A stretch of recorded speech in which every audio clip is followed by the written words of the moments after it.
Hi friends, தேங்காயில் ஒரு sweet செய்யலாம் வாங்க. ஸ்டவ் ஆன் பண்ணிவிட்டு கடையை வச்சுக்கலாம். இல்லை 1 டம்ளர் சர்க்கரை சேர்த்துக்கலாம். 1 டம்ளர் சர்க்கரைக்கு 3 டம்ளர் தண்ணி சேர்த்துக்கலாம்.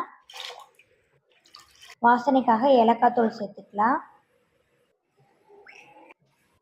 பாவு நல்லா கொதிக்கட்டும். ஸ்டவ் ஆன் பண்ணிவிட்டு கடையை வச்சுட்டு 1 டம்ளர் பொட்டுக்கடலையை சேர்த்துட்டு பொன்னிறமாக வறுத்து எடுத்துக்கலாம். ஒரு மிக்ஸி ஜாரில் மாற்றிட்டு குறகுறப்பாக அரைச்சி எடுத்துக்கலாம். பாவு நல்லா காஞ்சதுக்கப்புறம் 3 மூடி தேங்காயை துருகி இதில் சேர்த்துக்கலாம். தேங்காய் சர்க்கரை பாவு நல்லா வேகட்டும்.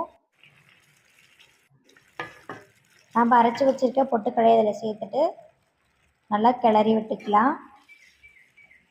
நல்லா ட்ரை ஆனதுக்கப்புறம் ஒரு பிளேட்டில் நெய் தடவிட்டு இதை அப்ளை பண்ணிக்கலாம். அவ்வளோதாங்க, நமக்கு ஸ்வீட்ஸ் ரெடி ஆயிடுச்சு.